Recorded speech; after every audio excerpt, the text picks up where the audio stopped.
Hola a todas y todos. Vamos a partir con la primera ayudantía de máquina eléctrica. Mi nombre es Santiago Gómez. Estoy ahora en cuarto año del mayor de eléctrica y a mí me gusta lo que es como el tema de la electrónica de potencia, esa es el área de eléctrica que me gusta, pero ahora me la estoy dando por comunicación. Bueno, ya esa es mi pequeña presentación y ahora vamos a partir con el repaso. No sé si alguien tiene una duda desde antes de la materia. Entonces vamos a hacer este repaso y si surgen dudas me van interrumpiendo nomás. Primero primero en máquinas se ve lo que es electromagnetismo, se hace un repaso y se habla de lo que es la densidad de flujo, que es esta letra B mayúscula con el símbolo vectorial. La densidad de flujo se define como las líneas de flujo que atraviesan una cierta área. Y por eso es que su unidad de medida es Weber partido en metros cuadrados, porque Weber es la unidad de medida del flujo magnético. Y nosotros también tenemos lo que es la intensidad de campo, que es lo que nosotros vemos acá, que aparece cuando nosotros estudiamos la cuarta ley de Maxwell o la ley de Ampère. Aquí aparecen las ecuaciones de Maxwell. Aquí están las primeras dos que en realidad no se usan mucho. Quizás la de abajo un poco más, la de que la divergencia de la densidad de flujo es igual a cero. Y bueno, aquí tenemos la tercera ley de Maxwell, que esta sí es bien importante, que es la ley de Faraday y la ley de Lenz, que también se le conoce como ley de inducción. En esta ley se nos señala que si yo tengo un flujo magnético variable, el voltaje inducido va a ser igual a menos n, que es como nuestro número de espiras, porque cuando estemos en máquina eléctrica vamos a hablar esto de bobinas que tienen un cierto número de vueltas. Y es por eso que es importante considerar este factor n. Y tenemos la derivada del flujo magnético. El flujo magnético se define como la densidad de flujo por el área, lo cual tiene mucho sentido porque como les contaba la definición de densidad de flujo, es flujo partido en área, entonces si lo multiplico por área, tiene sentido volver a obtener el flujo. Y nosotros también tenemos la cuarta ley de Maxwell, que es la que ustedes ven acá, que de esta cuarta ley de Maxwell se deriva lo que se denomina como la fuerza magnetomotriz. La fuerza magnetomotriz también es igual a la intensidad de campo multiplicada por un dl, por un largo. Y es igual a la reluctancia por el flujo, que eso es lo que se conoce como la ley de Hopkinson, que eso creo que todavía no lo han visto, pero se los comento que en el fondo es como el equivalente a la ley de Ohm, pero en circuitos magnéticos, en los cuales vemos que el flujo es nuestra corriente y la reluctancia es la resistencia, y la fuerza magnetomotriz viene a ser como nuestra fuente de voltaje, por decirlo así. Y aquí yo quería hacer un pequeño comentario. Primero, ¿alguien recuerda qué es lo que dice la tercera ley de Maxwell? O sea, la cuarta, ¿verdad? Como así de forma integral. Aquí lo que dice la cuarta ley de Maxwell es que si nosotros tenemos la integral de línea de la intensidad de campo, esto va a ser igual a la corriente encerrada. Y nosotros cuando estamos en máquinas, como les comentaba, vamos a tener bobinas, vamos a tener un número de vueltas multiplicado por una cierta corriente. Entonces esta corriente encerrada va a ser igual a n por i. Y muchas veces pasa igual en el electromagnetismo que nos interesa que la intensidad de campo, o sea, lo que sea que esté dentro de la integral, sea constante en relación a lo que nosotros estamos integrando. Entonces muchas veces suele pasar, casi todas las veces, que la intensidad de campo es independiente del largo. Entonces bajo esa idea nos queda de esta forma, que la intensidad de campo por la integral del dl es igual a n por i, y esta integral del dl es igual al largo. Entonces nos va a dar que la intensidad de campo es n por i partido por e. Y esto que ustedes ven acá, el h, la integral de intensidad de campo por el largo, es lo mismo que n por i, que a su vez, bueno, que es lo que vieron aquí a la derecha, que es igual a la fuerza magnetomotriz. Entonces, esta es una de las cosas que vamos a usar en el último ejercicio que espero ver hoy día. Que esto, la verdad, yo lo vine a entender ahora. No lo entendí tan bien cuando estaba dando el RAM. Entonces, esto es bien importante de que si yo tengo distintos campos, porque el campo H depende del material, ¿no es cierto? Tenemos una permitividad entre medio, una permeabilidad, perdón. Entonces, esta permeabilidad va a depender del material, y si yo tengo distintos materiales, la intensidad de campo va a ir variando, y me va a permitir realizar diferentes ecuaciones y determinar ciertos parámetros que se nos piden. Entonces, eso les quería comentar en cuanto a la cuarta ley de Maxwell. Y aquí aparece lo que es la permeabilidad, que, que es la capacidad de atraer campo magnético. Y es muy parecido, bueno, cuando les muestre la ecuación de reluctancia, se darán cuenta de que la permeabilidad es muy parecida a la conductividad, por decirlo así, como la capacidad que tiene el material para conducir a través de sí, esta vez ya no una corriente, sino que un flujo magnético. Es súper importante la regla de la mano derecha, porque cuando nosotros tenemos bobinas, dependiendo de cómo circula la corriente, vamos a tener la dirección de la fuente de la fuerza magnetomotriz, que en circuitos magnéticos son como fuentes de voltaje. Tenemos la ley de Ampère, y aquí aparece un término, un término que es la inductancia mutua o la autoinductancia. La inductancia mutua, bueno, si yo tengo dos bobinas muy cercanas entre sí, es muy probable de que el flujo de una afecte, o sea, el flujo de una bobina generado por la circulación de corriente pase a través de la otra bobina e induzca a su vez otro flujo magnético. Entonces, eso es lo que pasa, o sea, eso es lo que pasa cuando tenemos dos bobinas que interactúan entre sí y aparece este término que es la inductancia mutua, que tiene un factor K, que es el que está acá, que también se llama factor de acoplamiento. Entonces el factor de acoplamiento me quiere decir cómo están interactuando estas dos bobinas entre sí. Tenemos también lo que es la autoinductancia, que es como el efecto que tiene una bobina sobre sí misma. Y eso es lo más importante del repaso. Otra cosa que les quería comentar, tenemos distintos tipos de materiales, y en máquinas los que más nos llaman la atención son los materiales ferromagnéticos, que tienen una curva no lineal cuando nosotros graficamos la densidad de flujo con respecto a la intensidad de campo. Entonces, esta curva, como ustedes pueden ver, no es lineal. Y muchas veces tiene una ecuación asociada que es como, bueno, la vamos a ver más adelante en los ejercicios. Y ahora pasamos al tema de circuitos magnéticos, que como decía antes, creo que ustedes no lo han visto todavía, pero el profe me pidió que hiciera énfasis en este punto. Entonces les va a servir harto saberlo desde ya, más o menos, de qué tratan los circuitos magnéticos. Les comentaba que nosotros vamos a tener en circuitos magnéticos fuentes de voltaje que en realidad, bueno, las fuentes de voltaje que nosotros veíamos en circuito eléctrico, en circuito magnético son fuerza magnetomotriz, que son las que se ve ahí. Esa F es de fuerza magnetomotriz y es igual a N por I, y también es igual a la reluctancia por el flujo. Y eso, la reluctancia por flujo igual a N por I, es lo que se denomina la ley de Ampère, o sea, la ley de Hopkinson, perdón, que esto se deriva de alguna forma de la ley de Ampère. Entonces siempre todo lo que uno hace sale en relación a la ley de Maxwell. Otra cosa importante, bueno, tenemos aquí la ley de Faraday, que se la mencionaba antes. Aquí está la analogía eléctrica de un circuito magnético. La reluctancia es proporcional al inverso de la inductancia. Y la reluctancia es el equivalente a un circuito eléctrico, equivalente a una resistencia en un circuito eléctrico. Y la ecuación es la que aparece acá. ¿Alguien se acuerda cómo calcular una resistencia si yo tengo la resistividad, el largo y el área? En verdad, esto nunca se lo van a preguntar, pero es para que vean que hay una equivalencia entre los circuitos eléctricos y magnéticos. Nosotros en circuitos eléctricos vemos que la resistencia es igual a la resistividad por largo partido por área, y esto es lo mismo que la conductividad, largo partido por la conductividad por el área. Y lo que nosotros tenemos en circuitos magnéticos es que la reluctancia es igual al largo dividido en la permeabilidad por el área.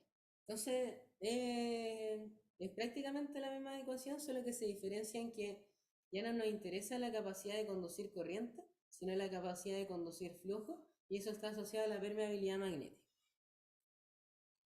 Y bueno, aquí está el tema de los flujos, que ustedes van a ver que no todo el flujo pasa a través del material, a través del núcleo, sino que hay flujo de fuga. Y lo último importante que tengo que decir, bueno, esto igual lo vamos a usar, que si uno desarrolla de distintas formas lo que es la inductancia, va a llegar a las ecuaciones que aquí aparecen. Por una parte nosotros tenemos que es igual a n cuadrado partido en reluctancia, que esa ecuación la vamos a usar hoy día, y también es igual a el flujo por n dividido en la corriente. Y otra cosa y esto es lo que quería destacar, que esto es como la esencia de los circuitos magnéticos. Primero nosotros partimos de un sistema magnético que tiene muchas imperfecciones, muchas no idealidades, pero todas esas no idealidades uno las ignora. Y ¿a qué me refiero con ignorar esas no idealidades? Sería olvidarse de los flujos de fuga, como suponer que todo el flujo pasa a través de mi núcleo, y es por eso que yo me quedo con una sola línea de flujo, que concentra todos los flujos anteriores. Hay que destacar de que el flujo va a tener distintos obstáculos dependiendo del material. Y eso me va a definir cuáles son mis reluctancias. Y nosotros vamos a tener una reluctancia asociada al material del núcleo y también a lo que se denomina el entrehierro, que son separaciones en las cuales la permeabilidad es igual a la permeabilidad del vacío. Y entonces nosotros teníamos no idealidades, nos olvidamos de las no idealidades, consideramos que hay distintos materiales y digamos un circuito magnético que es el equivalente a un circuito eléctrico. Solo que en vez de resistencias tenemos reluctancia, en vez de fuentes de voltaje tenemos fuerza magnetomotriz. Y ese sería el repaso. No sé si alguien tiene alguna duda, algo que no se haya entendido. Ahí le aprovecho de contar que este resumen está subido a Canvas y la verdad tiene hartas páginas e incluso creo que les pide descargarlo para verlo y es porque Máquinas tiene harto contenido. Y otra cosa que quería decir es que yo hice este resumen cuando di el ramo el semestre pasado y tiene como distribuido por interrogaciones, pero las interrogaciones que yo di, que no tienen por qué calzar con los contenidos que ustedes van a ver para sus interrogaciones. Entonces, para que siempre se basen en el temario que les dé el prof, y esto en el fondo es solamente un apoyo. Ahora vamos a pasar a los problemas de la ayudantía. Y para hoy día tenemos 4 problemas. Son los problemas, bueno, este es el problema 28 del compilado, este es el problema 29, este es el problema 4 y este es el problema 2. Entonces vamos a partir por el problema 1, que es un repaso de electromagnetismo. ¿Qué dice? Considera una espira rectangular de largo A igual 0,1 metros y ancho B igual 0,05 metros. Que gira alrededor del eje X a una frecuencia de 50 Hz, como se muestra en la figura. En el medio existe un campo magnético que es igual a B, que es una constante, por X más 2Z, considerando que B es igual a 0,2 Tesla, calcula el voltaje inducido en la espira en función del tiempo. Entonces, si me piden voltaje inducido, ¿qué ley de Maxwell debería usar? La tercera, la ley de Faraday. Y en este caso, como que nos interesa más el tema de la derivada del flujo. En rigor uno siempre incluye un signo menos por la ley de Lenz, pero hay veces en las que no es tan importante, como que a veces nos interesan las magnitudes. Pero súper bien es la tercera ley de Maxwell porque nos piden ver el voltaje inducido. La tercera ley de Maxwell nos dice que el voltaje inducido es igual a menos n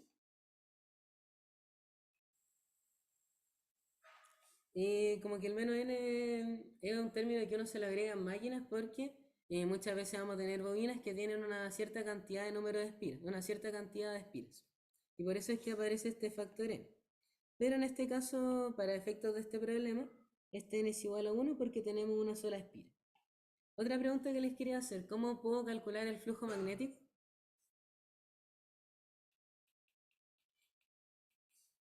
Sería la densidad de flujo por el área. Y eso es porque la densidad de flujo se define como flujo dividido en área. Entonces, otra cosa que les quería comentar que les va a servir para el último problema es que B es igual a flujo partido en área. Que en el fondo es lo que se despeja de esta ecuación cuando nosotros tenemos un campo magnético que no va variando según el área. En el caso de este problema, nosotros tenemos que la espira se está moviendo y cuando nosotros vemos esta ecuación, lo que nosotros tenemos es un producto punto. Y eso implica de que tenemos que realizar el producto punto entre dos vectores. Así vamos a obtener una magnitud escalar que está asociada al flujo magnético. Y el producto punto que nosotros tenemos que hacer es el producto punto entre la densidad de flujo y el vector normal a la superficie de la espira. Y bueno, se lo voy a anotar. Teníamos que era igual de... Ah, bueno, en verdad ya lo anoté. Entonces, densidad de flujo, producto punto, el área. Y ahora, ¿cómo determinamos cuál es el normal a la superficie de de esta espira? Tenemos que guiarnos con esta imagen. Esto de acá es la espira y vemos que hay un ángulo alfa que se forma con el eje Y.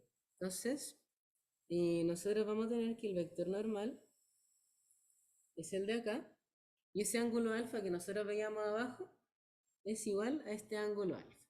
Entonces, proyectando en la eje Z y Y, vamos a tener que nuestro vector normal es igual a, en el eje X es igual a 0, porque estamos girando con respecto a ese eje, lo tenemos normal en esa dirección. En el eje Y nosotros vamos a tener que esta magnitud es menos seno de alfa. Y eso lo vamos a dejar anotado acá. Y en el eje Z nos está interesando esta magnitud, que nos damos cuenta de que es igual a coseno de alfa. Ahí nosotros hemos determinado cuál es nuestro vector normal. Y otra cosa importante a destacar es que esta espira está girando con una determinada velocidad porque tiene asociada una frecuencia. Y eso implica de que el alfa es igual a la velocidad angular por el tiempo. Y la velocidad angular es igual a 2pi por la frecuencia y lo multiplicamos por el tiempo. Y nos dicen en el problema que nuestra frecuencia es de 50 Hz. Y ya con eso tenemos todo lo necesario para reemplazar en la ecuación de flujo. Vamos a tener que nuestro flujo magnético es igual a V, que es 0,2 Tesla, y esto es algo vectorial, tenemos 1,02, producto punto con 0 menos seno de alfa, coseno de alfa, y esto lo multiplicamos también por el área, que es igual a A por B. Y si hacemos el producto punto de esto, vamos a ver que estos términos se nos van a 0 y nos quedamos solamente con el de abajo, que es 2 coseno de alfa. Va a quedar como 0,2 por 2 por coseno de alfa por A por B. Si reemplazo esto en la ecuación en la ley de Faraday, voy a tener que el voltaje inducido, le voy a colocar el signo menos, pero después se nos va a cancelar y va a quedar positivo, es la derivada del flujo magnético, que es 0,2 por 2 por coseno de alfa, que sabemos que coseno de alfa es igual a, como vemos en la ecuación de arriba, es igual a esto de acá, que es 100pi por t. Y esto por A por B. Y lo derivamos con respecto al tiempo. Y eso nos va a dar que, bueno, la derivada de coseno es menos seno y se multiplica por el signo menos de afuera. Nos va a quedar seno de 100pi por t por 0,2 por 2 por 100 por pi por A por B. Y si uno reemplaza todos estos valores, vamos a ver que es igual a...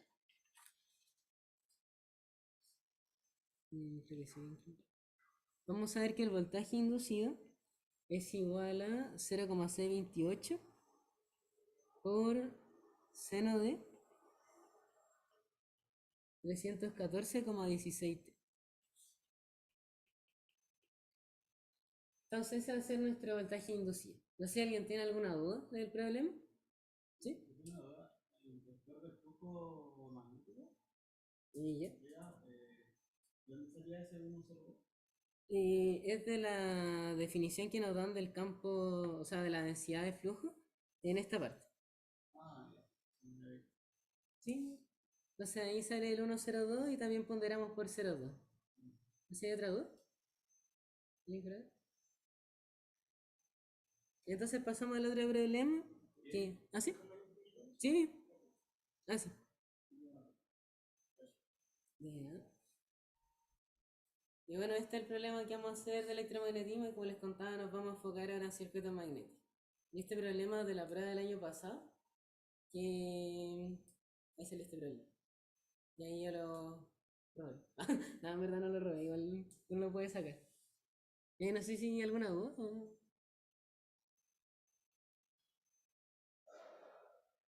Entonces, pasamos al siguiente. Que este más que nada, después se van a dar cuenta de que este problema no es tan complicado, pero es más que nada para dar una introducción a lo que son los circuitos magnéticos. Dice, considera el circuito magnético de la figura. Este cuenta con una bobina de 100 vueltas en la cual circula una corriente de 10 amperes. Y además considera una permeabilidad relativa del hierro igual a 1000, calcular el flujo total de la pierna central, asuma que el entrehierro se encuentra justo en el medio de la pierna izquierda. Entonces, tenemos que volver a la imagen que ya les mostraba antes, que está acá. Que cuando nosotros estamos viendo lo que son los circuitos magnéticos, nosotros hacemos esto. A partir de un sistema magnético, eliminamos las no idealidades y lo transformamos en circuito magnético. En un circuito magnético como lo que veíamos circuito eléctrico, pero reemplazando las resistencias por reluctancia y las fuentes de voltaje como fuerza magnetomotriz. Entonces, eso es lo que vamos a hacer en este problema, y la dificultad que tiene es que tenemos que determinar cuáles son las reluctancias asociadas a cada sección de hierro. Y las reluctancias asociadas a cada sección de hierro, bueno, primero la reluctancia se calcula como el largo partido en la permeabilidad por el área. Entonces, nosotros lo que vamos a hacer va a ser seleccionar 4 largos del núcleo de acero que nosotros estamos trabajando. Primero, nos vamos a fijar en este largo.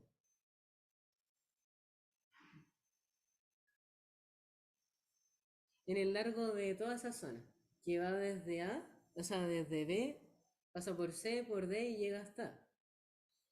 Lo que nosotros estamos haciendo ahora es como esta sección de hierro, la estamos reemplazando por un solo hierro a lo largo.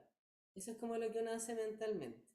Y eso es porque nosotros podríamos analizar cada largo, analizar este largo y ver cuál es la reluctancia, analizar este otro y ver cuál es la reluctancia, analizar este otro también y ver cuál es la reluctancia, lo cual no hay ningún problema en hacer eso, pero demora un poco más. Entonces lo que vamos a hacer nosotros es como que todo esto lo vamos a convertir en una sección de hierro de la cual vamos a calcular su reluctancia. Y para hacer eso, nosotros tenemos que colocar unos puntos notables, por decirlo así, que van a estar justo en el centro de esta sección de acero. Y eso es porque si yo tengo esta sección y esta otra, y yo las corto en diagonal, por decirlo así, yo voy a tener una sección así y otra sección así, que se van a pegar justo, y voy a tener como una sección de hierro más grande, como les contaba, que va a tener un mayor largo, pero tiene la misma área y la misma permeabilidad porque es el mismo material. Entonces, esa es como una idea importante de este ejercicio para simplificar un poco los cálculos. Nosotros nos vamos a fijar en lo que se llama el largo medio, que es el largo que está justo en el medio de la sección de hierro. Y así lo que podemos hacer es alargar este material y calcular todo ese largo, dividirlo por el área y la permeabilidad y obtener la reluctancia. Entonces, sabemos que la permeabilidad del hierro, la permeabilidad relativa, es igual a 1000. Y esto lo tenemos que multiplicar por la permeabilidad del vacío. ¿Alguien se acuerda cuál es la permeabilidad del vacío? Sería 4pi por 10 a la menos 7. Entonces esa es la permeabilidad del vacío, que la tenemos que multiplicar por la permeabilidad relativa, que nos cuenta en que es igual a 1000. Otra cosa importante, el área la podemos determinar a través de la figura que se ve. Nos dicen que esta sección de hierro tiene una profundidad de 4 centímetros y un ancho de 4 centímetros. Entonces el área va a ser 0,04 metros por 0,04 metros. Y bueno, esto va a ser 16 por 10 a la menos 4. Y tenemos el área, tenemos la permeabilidad, y lo que nosotros vamos a ir haciendo va a ser calcular los largos. Aquí nosotros sabemos que, bueno, aquí aparece en la figura, no sé si alcanza a ver bien, que aquí hay 54 centímetros. Y yo les contaba que vamos a colocar puntos al interior como puntos centrales de esta sección de hierro. Y eso significa que yo me voy a desplazar 2 centímetros a la izquierda, en el caso del punto que está más a la izquierda, y 2 puntos a la derecha, en el punto que está más a la derecha, a la izquierda. Entonces, como que voy a cortar el largo, por decirlo así, porque nos interesa el largo medio. Y esto que era 54 centímetros, bueno, primero nos vamos a concentrar en la mitad, que 54 partido por 2 es 27, y nos vamos a ubicar en el punto medio. Entonces le resto 2 centímetros, y el largo de esta, de aquí, van a ser 25 centímetros. Luego tenemos que el largo hacia abajo, por decirlo así, de la pierna derecha, va a ser igual, tenemos que aplicar el mismo razonamiento, restar 2 centímetros de la parte de arriba, 2 centímetros de la parte de abajo. Nos dicen que estos son 26 centímetros, entonces 26 centímetros menos 4, todo este largo va a ser 22 centímetros. Y el largo de abajo es igual al largo del de arriba, son simétricos, y son 25 centímetros. Entonces con esto calculamos cuál es la primera reluctancia de la primera sección de hierro que nos interesa. Y va a ser igual a 0,25 más 0,25 más 0,22 dividido en la permeabilidad, que bueno, es la que ustedes tienen aquí, 1000 por 4pi por 10 a la menos 7 por 16 por 10 a la menos 4. Y se obtiene que la reluctancia es igual a, aquí voy a anotar el resultado, ¿no?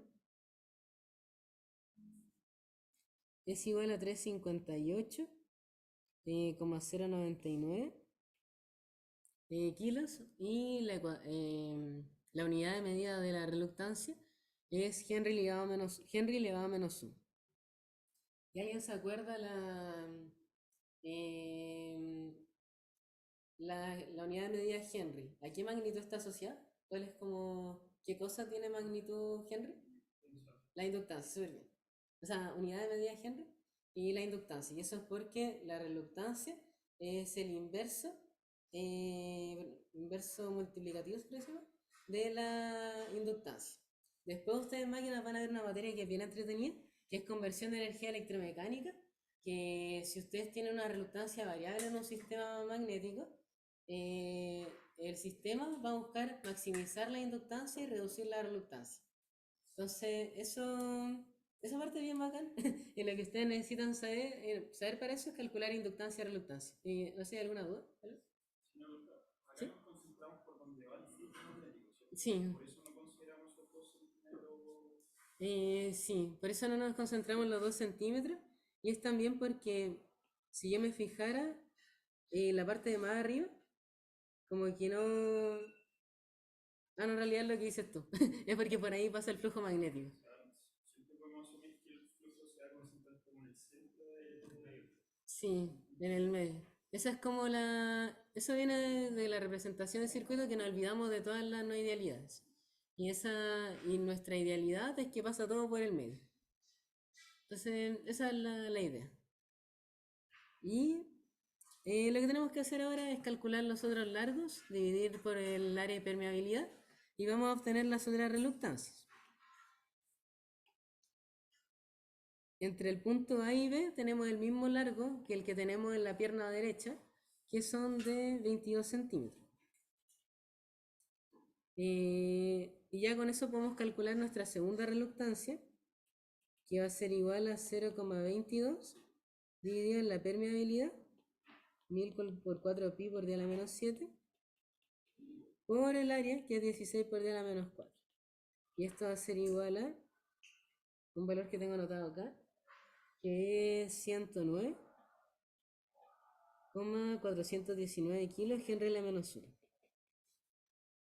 También vamos a tener una tercera reluctancia, que esta reluctancia va a estar asociada a el largo que pasa por los puntos F, E y B. Y aquí aparece, asuma que el entrehierro se encuentra justo en el medio de la pierna izquierda, es decir, de que está justo a la mitad. Entonces vamos a tener 1 milímetro de entrehierro hacia arriba y 1 milímetro de entrehierro hacia abajo, que no sé si se alcanza a ver, pero aquí dice 2 milímetros. Entonces vamos a tener 1 milímetro de entrehierro hacia arriba y 1 milímetro de entrehierro hacia abajo. Y ese entrehierro lo tenemos que calcular aparte porque es otro material que tiene otra permeabilidad. Entonces, la reluctancia que vamos a calcular tiene un largo que es de 0,25 centímetros, que es lo que nosotros vemos ahí, o sea, 0,25 metros. Y aquí nosotros vamos a tener el largo de la mitad de lo que hay en la pierna derecha, restándole 1 milímetro, que corresponde a la porción del entrehierro que choca con ese largo. Vamos a tener 22 centímetros menos 1 milímetro. Y bueno, eso después habría que calcularlo. No sé si queda alguna duda ahí, como para visualizarlo. En el fondo lo que estamos haciendo, nos colocamos aquí al medio. Vamos a tener 1 milímetro de entrehierro hacia arriba y no lo podemos juntar con la permeabilidad del hierro porque no es el mismo material y lo tenemos que eliminar, y por eso restamos 1 milímetro en el largo de la reluctancia que vamos a calcular. Entonces, sí, verdad, sorry. Gracias. Entonces son 11 centímetros menos 1 milímetro, que 1 por 10 a la menos 3, dividido en la permeabilidad, que bueno, todo lo que vemos acá, permeabilidad por aire.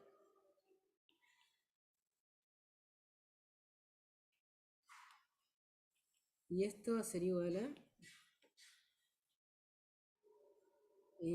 permeabilidad por aire. Esto va a ser 178,552 kilo Henry a la menos 1.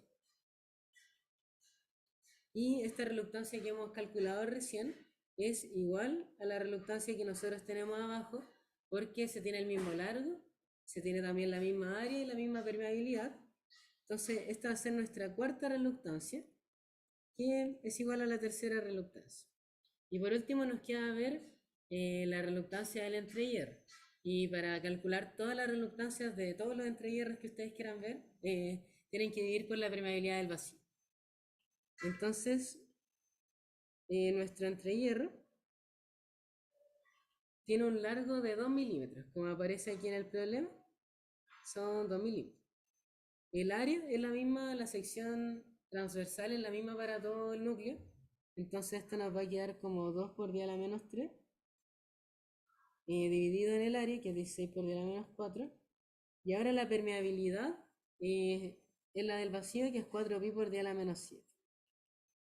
Y esto va a ser igual a 994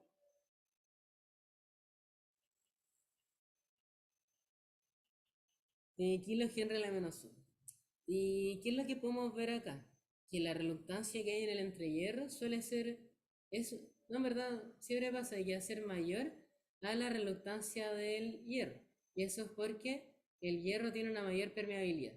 Y ustedes después van a ver ejercicios en los cuales uno considera un hierro ideal, un núcleo ideal, que eso es cuando nosotros tenemos permeabilidad infinita, y la permeabilidad infinita implica que la reluctancia es igual a cero. Es como si fuese un cable en un circuito eléctrico. Ya teniendo las reluctancias, vamos a deducir cuál es nuestro circuito magnético asociado a este sistema, y después vamos a calcular lo que nos pide. Entonces nosotros tenemos primero, tenemos toda una reluctancia, que es la reluctancia 1, asociada a la pierna derecha. Tenemos también una reluctancia asociada a la parte de abajo de la pierna derecha, o sea, pierna izquierda, perdón. Y tenemos también otra reluctancia asociada a la parte de arriba, otra reluctancia más asociada al entrehierro. También tenemos una reluctancia asociada al núcleo, a la barra central.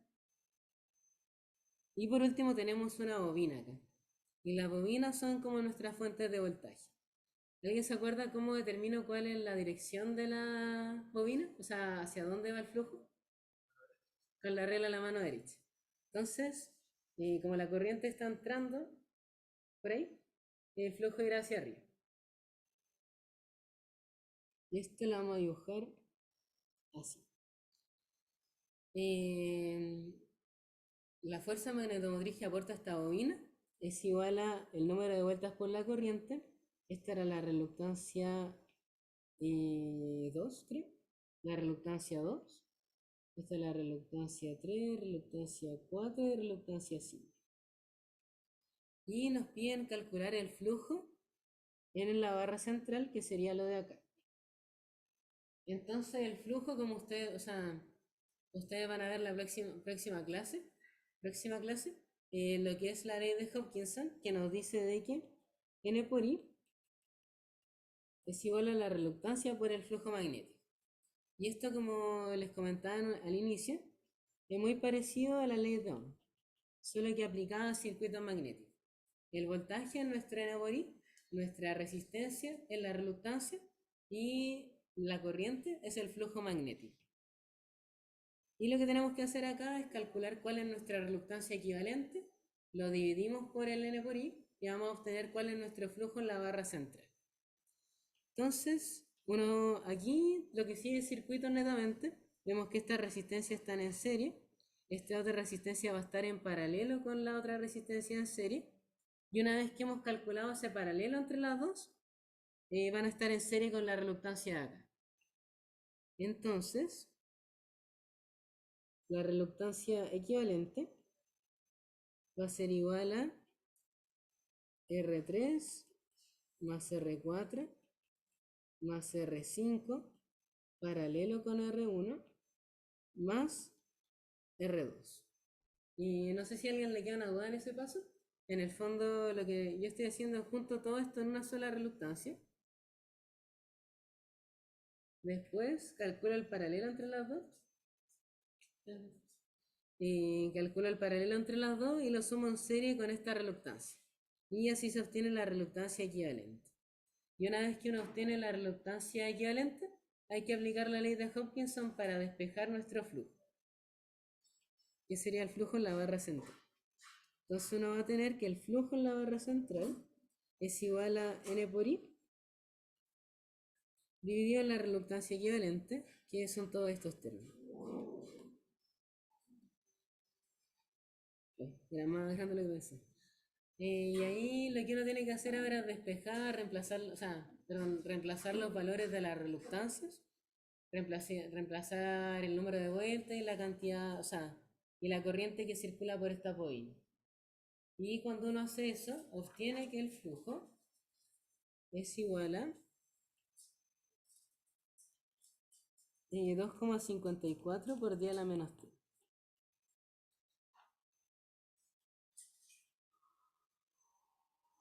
Y así se obtiene el flujo magnético que pasa por la pierna central. Y ese sería el ejercicio, no sé si alguien tiene alguna duda a lo que no se haya entendido.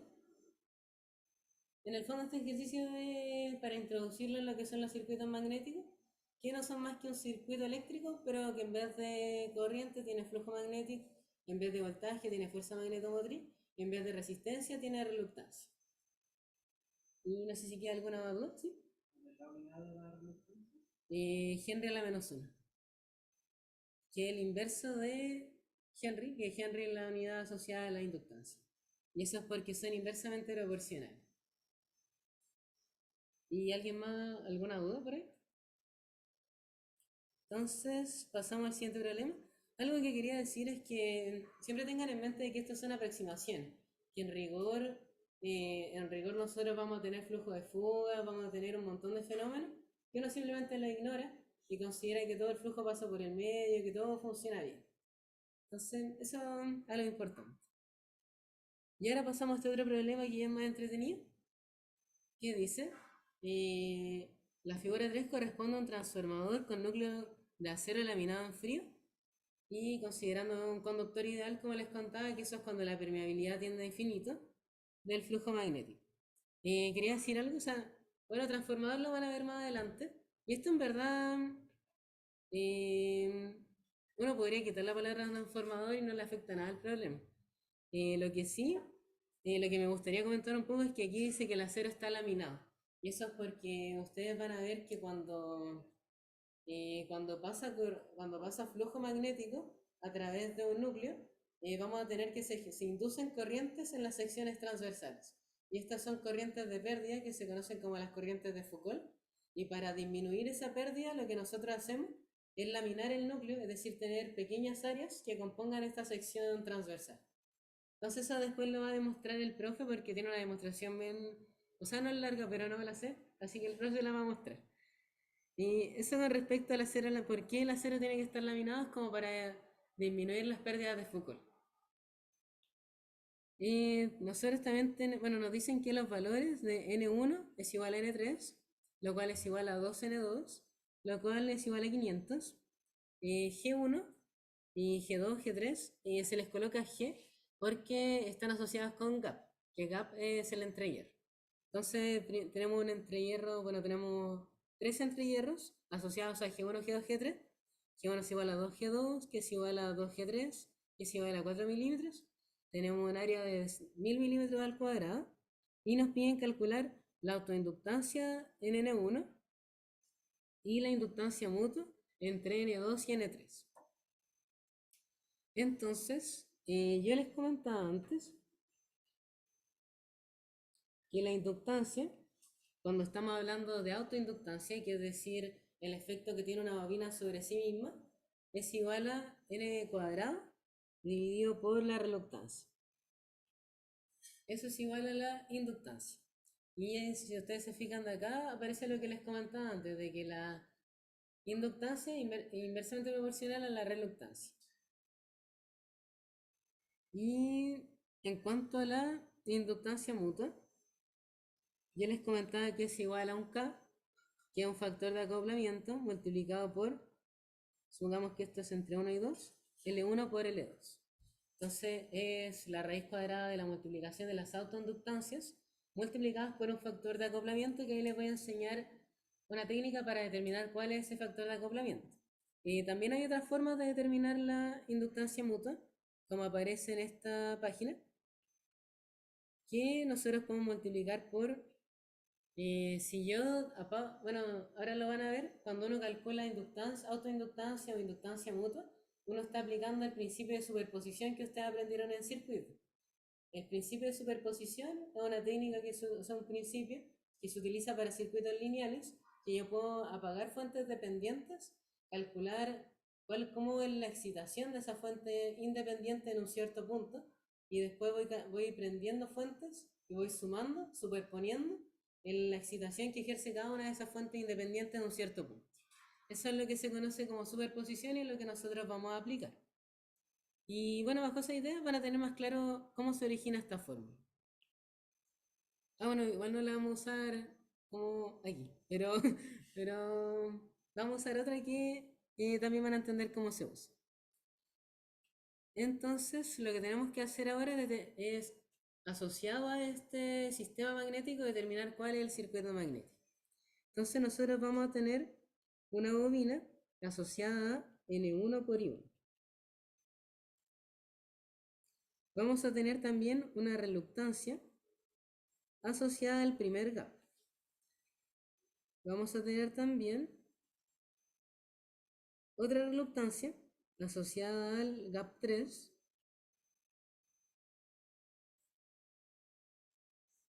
Vamos a tener otra fuerza magnetomotriz, que es como una fuente de voltaje, que va en esta dirección por la regla a la mano derecha.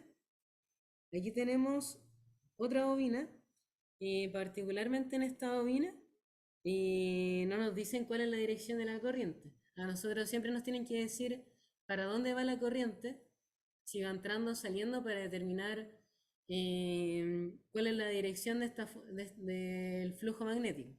Entonces, en este caso, la fuente, yo tomé que el flujo iba hacia ella, pero en rigor ustedes en una prueba tendrían que preguntar cómo la corriente entra o sale, porque es importante que se los digan para determinar cuál es la dirección del flujo magnético.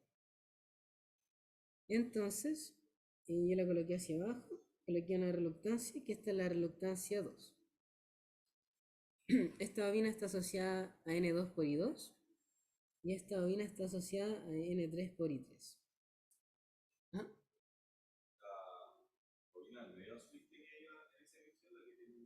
Sí. En todo caso, particularmente en este problema no nos interesa mucho la dirección del flujo, porque eh, aquí en esta ecuación de inductancia, como que en ningún momento utilizamos el flujo. O sea, implícitamente está metido el flujo, pero yo con calcular la reluctancia equivalente y sabiendo el número de vueltas, ya puedo determinar cuál es la autoinductancia. Pero esa asumí que iba para abajo, podría asumir también que iba para arriba. Particularmente en este ejercicio no hay problema, pero en otro ejercicio ya podríamos tener más problemas porque ya viene a ser más importante. Entonces, voy a primero calcular la autoinductancia de la bobina 1. Y para calcular la autoinductancia voy a aplicar el principio de superposición, en el cual voy a apagar todas las otras fuentes independientes y me voy a quedar con la primera bobina. Entonces voy a apagar esta fuente, apago esta otra también y me estoy quedando solamente con la bobina 1. Y eso es porque a mí me interesa el flujo que tiene el efecto que tiene esta bobina sobre sí mismo. Y ahora yo voy a calcular cuál es la reluctancia equivalente. Estas dos reluctancias están en paralelo y una vez que yo calculo su valor en paralelo, va a estar en serie con esta reluctancia. Entonces la reluctancia equivalente va a ser igual a R2 paralelo a R3 más R1. Y ya teniendo esta reluctancia equivalente, yo voy a tener que la autoinductancia es igual a N1 al cuadrado partido por R2 paralelo a R3 más R4. Y ya determinamos cuál es nuestra autoinductancia. Y si ahora yo reemplazo los valores, vamos a calcular el valor de la reluctancia porque igual eso es importante. La reluctancia 1 va a ser igual al largo del primer gap por la permeabilidad, que es la permeabilidad del vacío, que es 4pi por 10 a la menos 7, multiplicado por el área. Y a nosotros nos dicen que el gap es de 4 milímetros, que es 4 por 10 a la menos 3 metros. Tenemos sub 0, como les contaba, 4pi por 10 a la menos 7. Y el área es igual a 1000 milímetros cuadrados, que es 1000 por 10 a la menos 6. 1000 por 10 a la menos 6 metros cuadrados. Y cuando uno calcula esto, obtiene que la reluctancia es igual a 31,83 por 10 a la menos 10. 31,83 por 10 a la 5 Henry a la menos 1. Entonces, esa es nuestra primera reluctancia. Bueno, ahora para calcular la reluctancia 2, yo tendría que ocupar el largo del segundo gap, mu sub 0 por la misma área, porque aquí tenemos un área constante en torno a todo el núcleo, entonces la misma área para toda la reluctancia. Y cuando uno reemplaza, obtiene que esto es igual a 15,91 por 10 a la 5, que es justo la mitad de la reluctancia de arriba. Y eso es porque si yo tengo la misma permeabilidad, la misma área, solamente me interesa el largo. Y el largo del segundo gap es la mitad del primer gap. Entonces por eso es que su reluctancia es la mitad de la reluctancia 1. Y eso fue lo que vimos también en el problema anterior, de que al final la reluctancia terminaba dependiendo de los largos, porque teníamos la misma permeabilidad y la misma área. Y bueno, la reluctancia 3, como tiene el mismo largo que la reluctancia 2, tiene tiene el mismo valor, que es 15,91 por 10 a la 5. Y recordar que la unidad de medida es Henry a la menos 1. Tenemos en todas nuestras reluctancias que si calculamos el paralelo, sumamos en serie, vamos a tener que... Esta era la R1. Ahí está, había puesto R4, pero en realidad es R1. Si calculamos todo eso, vamos a ver que la autoinductancia es igual a 62,83 milihenry. Eso para la primera inductancia. lo que nosotros ahora vamos a hacer para calcular la inductancia mutua entre la bobina 2 y 3 va a ser calcular la autoinductancia de la bobina 2, la autoinductancia de la bobina 3 y después le voy a mostrar cómo calcular el factor de acoplamiento.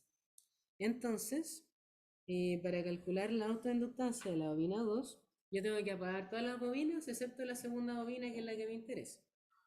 Entonces, si yo apago todas las otras bobinas, el circuito magnético me va a quedar de la siguiente forma. Y voy a apagar el N1, voy a apagar el N3 también.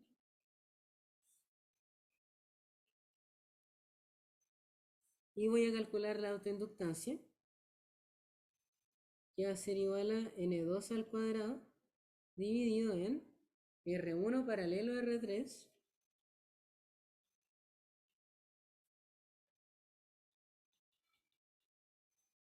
más R2. Y cuando uno reemplaza los valores que corresponden, se obtiene que la autoinductancia de la segunda bobina es 23,57 milihenry. Ahora para la tercera bobina, para esa autoinductancia, tenemos que apagar todas las bobinas excepto la tercera y vamos a tener que, aquí la bobina 1 se apaga también la bobina 2 y ahora la reluctancia equivalente cambia. La reluctancia equivalente va a ser igual a R2 paralelo a R1 más R3. Y tenemos que multiplicar esto por N3 al cuadrado, que es la bobina que estamos analizando.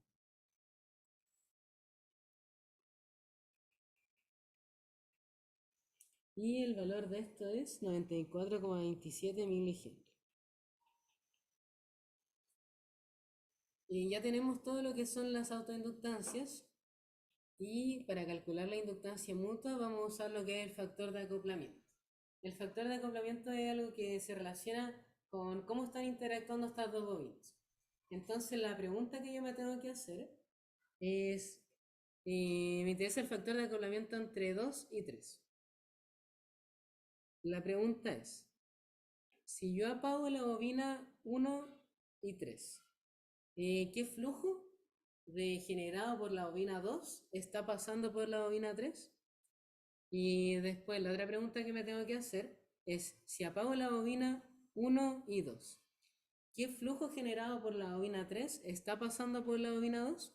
Eso es lo que nosotros vamos a hacer ahora, porque eso determina cuál es nuestro factor de acoplamiento. Y ojo que es un factor, va a ser una relación, va a ser una fracción en el fondo. Entonces, una observación importante acá es que la reluctancia de R1 es igual a 2 veces la reluctancia 2 y 2 veces la reluctancia 3. Y eso es porque, como tenemos la misma permeabilidad y la misma área, la reluctancia va a depender exclusivamente del largo. Y vemos que el largo de la segunda reluctancia es la mitad de la reluctancia 1. Y es por eso que llegamos a esta expresión, que el largo al final es proporcional a la reluctancia. Entonces, lo voy a anotar acá, reluctancia 1, 2 veces la reluctancia 3 y 2 veces la reluctancia 2. No lo dije al revés, pero ahí está. Y ahora viene la pregunta. Voy a copiar esta misma imagen.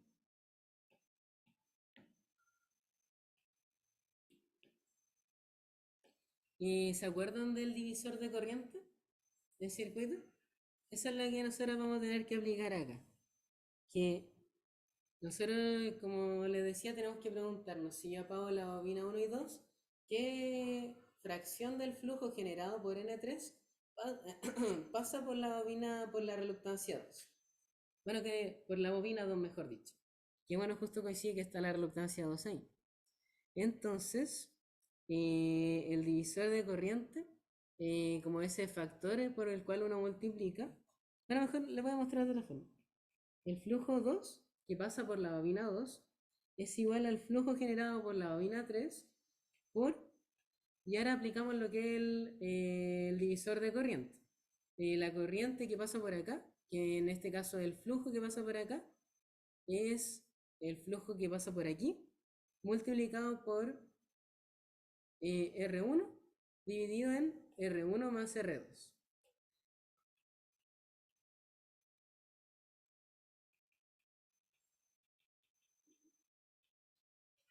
Y como la reluctancia 1 es dos veces la reluctancia 2, como habíamos deducido, como se dedujo anteriormente, tenemos que esto es, que el flujo 3 va a ser 2 reluctancia 2 dividido en 2 veces la reluctancia 2 más la reluctancia 2, que es 3 veces la reluctancia 2. Y mi factor de acoplamiento es como, en el fondo, la razón entre los flujos. ¿Cuánto flujo generado por la bobina 2 pasa en la bobina 3? Y nos daremos cuenta de que esto se simplifica y va a ser igual a 2/3. Ahora si yo me planteo la pregunta, ¿qué pasa si apago la bobina 1 y 3? ¿Cuánto flujo de mi bobina 2 pasa por la bobina 3? Deberíamos llegar al mismo factor de acoplamiento. Y eso lo vamos a demostrar ahora.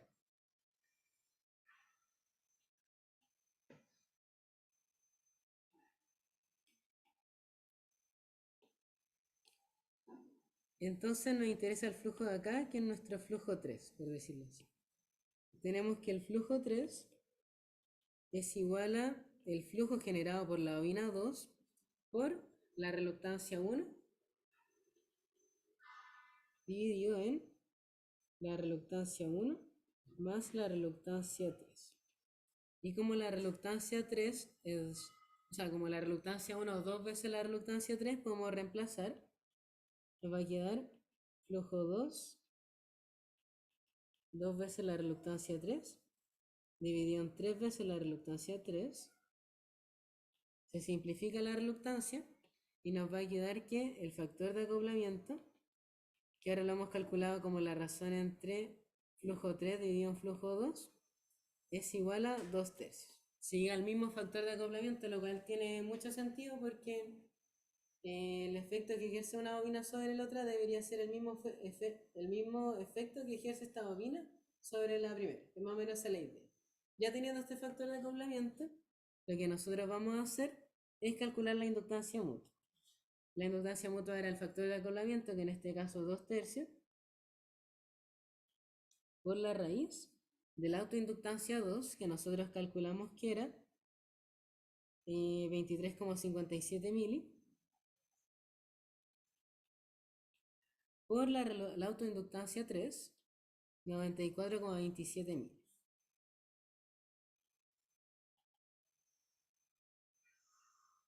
Y tenemos que la inductancia mutua va a ser igual a, cuando uno reemplaza todo esto, es igual a 31,42 milihenry.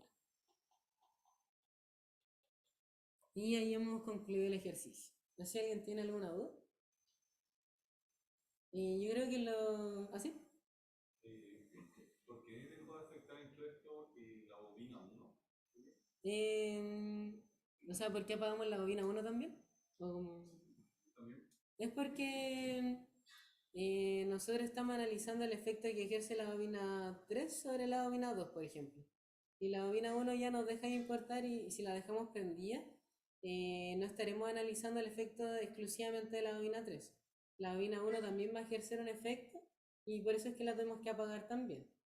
Y ahora hice más o menos la explicación, así que bueno.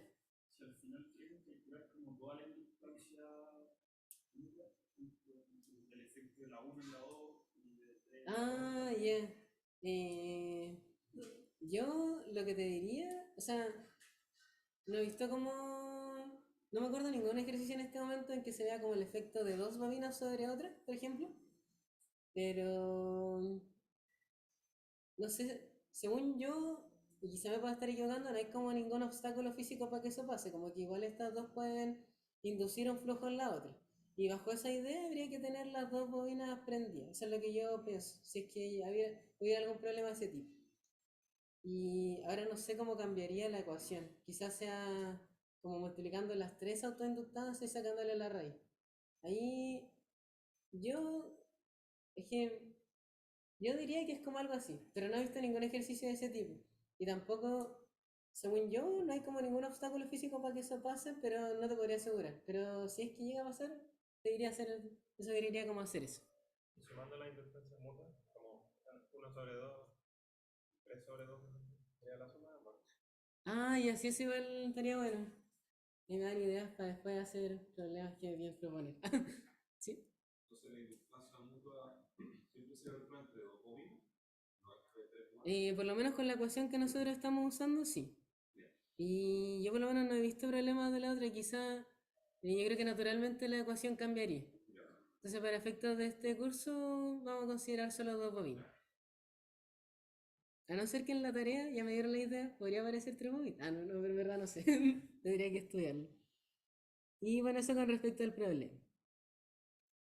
Y eh, rescatar el tema del factor de acoplamiento, que ustedes pueden usar el divisor de voltaje, o sea, de corriente en este caso, que como ustedes vieron igual es de mucha utilidad. Que si yo quiero ver cuánta, bueno, veámoslo en corriente, quiero ver cuánta corriente pasa por dos resistencias que están en paralelo, el factor de corriente que pasa por tal resistencia es la resistencia del otro lado, dividido en R1 más R2, que serían las dos resistencias.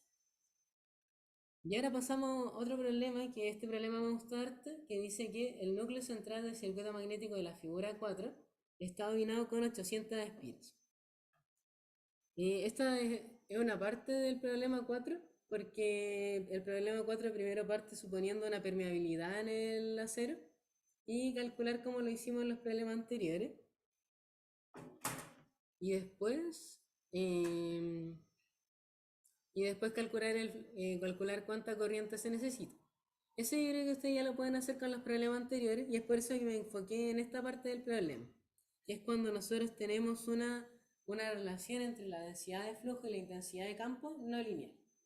Y eso tiene que ver con la curva que yo les mostraba antes en los materiales ferromagnéticos.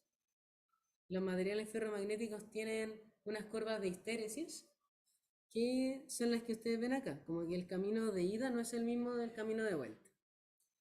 Y si se fijan en esta línea, no es lineal, es una curva como que es una como cóncava hacia abajo, por decirlo así. Y esa es la curva que a nosotros nos dan en esta ecuación.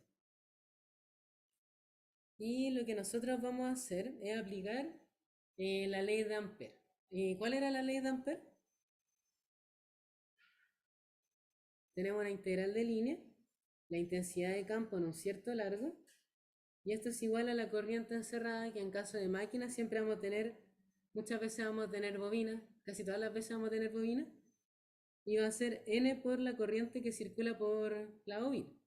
Entonces, esta es la ley de Ampère, que además es igual a la fuerza magnetomotriz, que a su vez por la ley de Hopkinson es igual a la reluctancia por el flujo. Y ahora viene la pregunta, como ¿qué pasa si mi intensidad de campo si yo tengo distintos materiales? Naturalmente la intensidad del campo va a ser distinta porque es un material distinto. Y ahí vamos a ver otro problema la próxima ayudantía, en el cual nosotros vamos a tener dos materiales distintos y vamos a tener que evaluar cuál es la intensidad de campo en cada uno de esos materiales y vamos a multiplicar por el largo para determinar en este caso la corriente, que es lo que nos piden. A nosotros nos piden calcular, no sé si leí, bueno, creo que no leí esta parte del enunciado cuando le expliqué el problema, pero nos piden calcular la corriente I, que debe aplicarse a la bobina para obtener en el entrehierro un flujo de 1 mW. Entonces, lo que nosotros vamos a hacer, ¿se acuerdan cómo es la definición de la densidad de flujo del B? Tenemos que recordar que la unidad de medida de la densidad de flujo es Tesla, que es igual a Weber partido por metro cuadrado. Weber es la unidad de medida del flujo magnético y está partido por metro cuadrado, que es la unidad de área. Entonces, la densidad de flujo, naturalmente, es el flujo que atraviesa una cierta área. Y así se define la densidad de flujo. Como nos piden un milliweber en el núcleo central, nosotros conocemos cuál es el área, entonces podemos calcular cuál es la densidad de flujo en la barra central. Y eso lo hacemos reemplazando la ecuación que yo les mostraba acá. Tenemos un miliweber y lo dividimos por el área, que el área del núcleo central es de 4.000 milímetros cuadrados, o sea, por 10 a la menos 6 metros cuadrados. Y esto va a ser igual a 0,25 Tesla, según recuerdo. 0,25 Tesla. Esa es la intensidad, la densidad de flujo de, eh, de la barra central. Lo que nosotros vamos a hacer ahora es, los núcleos laterales son iguales, tienen el mismo largo, la misma permeabilidad, porque es el mismo material, y tienen la misma área, entonces las reluctancias son iguales. Aplicando, como lógicamente va a ocurrir que el flujo que pasa por acá es la mitad del flujo total, porque si estas dos reluctancias son iguales, el flujo se va a distribuir equitativamente. Entonces el flujo lateral va a ser igual a el central dividido por 2, que es 0,5 miliweb. Tenemos ahí nuestro flujo lateral y vamos a determinar cuál es la densidad de flujo en los núcleos laterales utilizando la fórmula que yo les mostré al inicio de dividir el flujo por el área. Y en este caso nuestra área es de 2.000 milímetros cuadrados. 2.000 milímetros cuadrados que se multiplica por 10 a la menos 6. Y esto va a ser igual a 0,25 Tesla. Entonces, si se dan cuenta, justo en este problema se dio que la densidad de flujo de la barra central es igual al de las barras laterales. Y eso es porque nosotros en el flujo central teníamos el doble de área que el que tenemos después en las barras laterales. Y por eso es como que primero como que se amplifica, se divide por 2 porque el flujo es la mitad en los núcleos laterales, pero al mismo tiempo se multiplica por 2 porque cuenta con una menor área. Entonces, bajo esa idea, termina dando la misma densidad de flujo. Voy a cargar el botón. Ya, Nicolás, ¿sí? ¿Qué cosa? Entonces la densidad de flujo es más que nada del área en este caso. Depende del área y también depende, sí, y depende de la cantidad de flujo que pasa por... Sí, en el fondo esas son las dos cosas relevantes. Y en este caso se dio que como que justo una aumentaba en 2 y la otra disminuía y al final se anulaban y ya el mismo densidad de flujo para los dos casos. Y eso de que se dan por la mitad, se va a subir tan encima como 2/3 de la otra. Sí, también lo podría hacer y podría aplicar lo mismo que hicimos para el factor de acoplamiento como el divisor de corriente. Podría aplicar lo mismo. ¿Y alguna duda? Bueno? Entonces, continuando con el ejercicio, nosotros tenemos una ecuación que me relaciona la intensidad de campo con la densidad de flujo. Y vamos a determinar cuál es mi intensidad de campo para cuál es mi intensidad de campo para cierta densidad de flujo. Entonces, nosotros tenemos que, tanto para los núcleos laterales como para el núcleo central, 0,25 Tesla va a ser igual a 1,8 por 10 a la menos 3 por H. Lo voy a colocar solamente como H solo, porque como tenemos la misma densidad de flujo, tanto en el núcleo lateral como en el núcleo central, es esperable que tengan la misma intensidad de campo. Y esto va a ser 1 más, creo que 1 más 10 a la menos 3 por H. Y bueno, lo que tenemos que hacer ahora para despejar es, tenemos aquí 0,25 Tesla más 0,25 Tesla por 10 a la menos 3 por H igual a 1,8 por 10 a la menos 3. Bueno, y ahí uno sigue desarrollando. Como voy restando hacia allá, después divido. Y se obtiene que la intensidad de campo, tanto lateral como central, porque los dos núcleos tienen la misma densidad de flujo, es igual a 161,29 amperivuelta por metro. Y ahí tenemos cuál es la intensidad de campo, que depende del material que nosotros estamos atravesando. Depende también bueno, en este caso lo que nosotros hemos visto recién, depende del área y depende del flujo. Pero la próxima semana vamos a ver que también depende del material, porque pueden haber distintas ecuaciones asociadas hay distintas ecuaciones asociadas a distintos materiales ferromagnéticos, que si bien todos tienen una curva parecida, no todos tienen los mismos valores en esa curva. Tenemos entonces la intensidad de campo y nos falta determinar una última intensidad de campo, porque aquí hay otro material también en este sistema, no sé si alguien lo puede ver, el entrehierro, súper bien. Entonces en el entrehierro ya funciona bien. A ver, ahí nos tenemos que olvidar de la fórmula porque la fórmula está asociada a un material ferromagnético y en el caso del aire es un material diamagnético. Sí, ¿cierto? Un material que en el fondo, en el caso del aire vamos a tener una relación lineal. Y lo que nosotros vamos a aplicar es lo que nosotros tenemos acá, que el campo magnético, la densidad de flujo es igual a mu por intensidad de campo. Y en este caso la permeabilidad es la permeabilidad del vacío. Y bajo esa idea, nosotros tenemos que el H0 va a ser igual a la densidad de flujo, que es 0,25 Tesla, porque la densidad de flujo es la misma en toda la barra central independiente del material. Y esto lo tenemos que dividir por 4pi por 10 a la menos 7. Y así se obtiene que la densidad de flujo en el entrehierro es igual a 1,9, la intensidad de campo, ¿verdad? Es igual a 1,99 por 10 a la 5.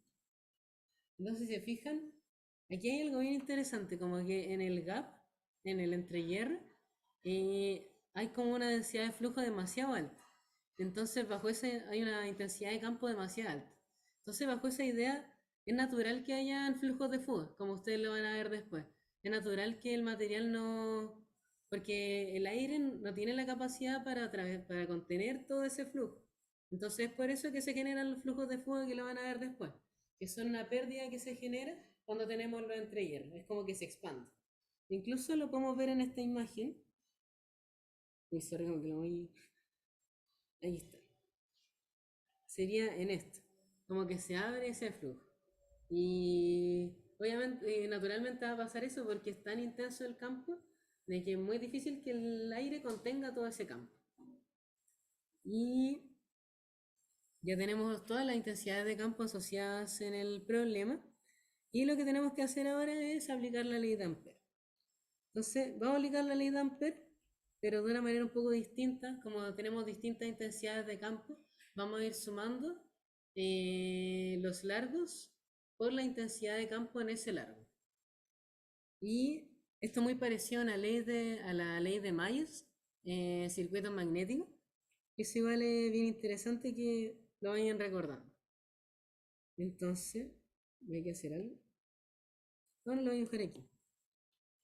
Nosotros cuando teníamos circuito magnético, nosotros teníamos mallas, como les contaba, y nosotros nos vamos a interesar en esta malla. Entonces lo que vamos haciendo, igual que en la ley de Mayer, vamos a ir viendo la dirección de la fuente de voltaje, si es positiva o negativa, si es que está generando o absorbiendo potencia, y vamos a ir restando por las pérdidas, que son, en este caso van a ser el flujo el largo por la intensidad de campo. Entonces ahí como que se va a ir perdiendo se va a ir perdiendo el voltaje que le entrega esta fuente. Y en el fondo eso es lo que uno hace en la ley de Myers. Entonces, primero nosotros vamos a tener N por I. Vamos a ir circulando esta malla. Primero vamos a tener la intensidad de campo asociada al núcleo que está en la barra central, que nosotros calculamos que la intensidad de campo en ese sector es 161,29, lo multiplicamos por el largo del núcleo central, que nos indican acá que son 250 milímetros,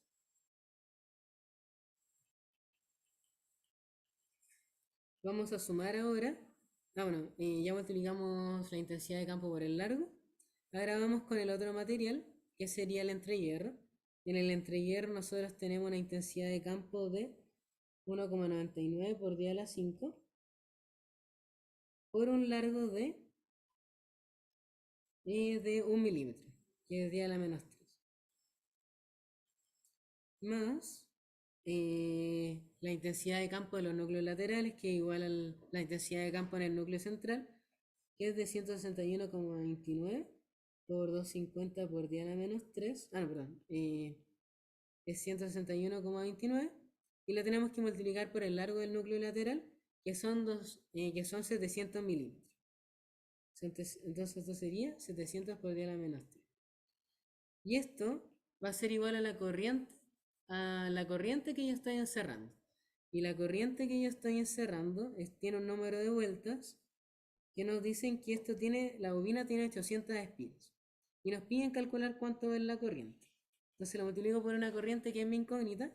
Y ahí ya tengo la ecuación importante que me va a dar el valor de la corriente. Entonces lo que ahora yo tengo que hacer es sumar todos estos valores, los divido por 800 y voy a obtener que la corriente es igual a 0,44 amperes. Y en el fondo lo que yo hice ahí fue, como les comentaba recién, sumar todo lo que nosotros vemos acá, lo divido por 800 y obtengo la corriente. Y así se resuelve este ejercicio. Y lo que es interesante es que todo lo que ustedes saben en circuitos, lo pueden aplicar en circuitos magnéticos, porque en el fondo es como un cambio de variable, por decirlo así. Como que el circuito es una representación de algo más, y el nombre al final da lo mismo. O sea, da lo mismo que esto sea una fuente de voltaje o una fuente magnetomotriz.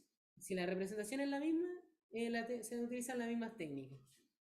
Y no sé si alguien tiene alguna duda con este ejercicio, si no ya habríamos terminado. ¿Sí? ¿Se puede resolver con reluctancia también, no? Sí, pero como la reluctancia es que para determinarla, es que si yo calculo con reluctancia, tendría que saber un valor específico de la permeabilidad. Pero como la relación en este caso, la permeabilidad no lineal, como que no tengo una pendiente constante. Porque en el gráfico de acá, esto lo que me dice es cómo varía la permeabilidad del material. Y la permeabilidad de la pendiente. Y como tengo una pendiente variable, no podría escoger un valor específico de pendiente como para calcular este problema. Lo que podría hacer quizás es ubicarnos como linealizar, por decirlo así, y que en el fondo es lo que hicimos nosotros. Como que uno se ubica en un punto de esta curva, nosotros nos ubicamos en el punto en el cual la densidad de flujo será 25 Tesla. Y en ese punto yo calculo la pendiente. De más o menos esa es la idea, como que estamos linealizando esta curva no lineal. Como que en rigor igual es como si lo estuviéramos haciendo con... no es directamente solo con reluctancia, pero es como algo equivalente. Quizá lo que se podría hacer sería como, a partir de esta ecuación, calcular la derivada, hacer como una especie de linealización y quizá ahí podrías tener como calcularlo por reluctancia. Igual ahí sería otro desarrollo más distinto. ¿Y alguna otra duda de alguien más? Entonces voy a dejar de grabar y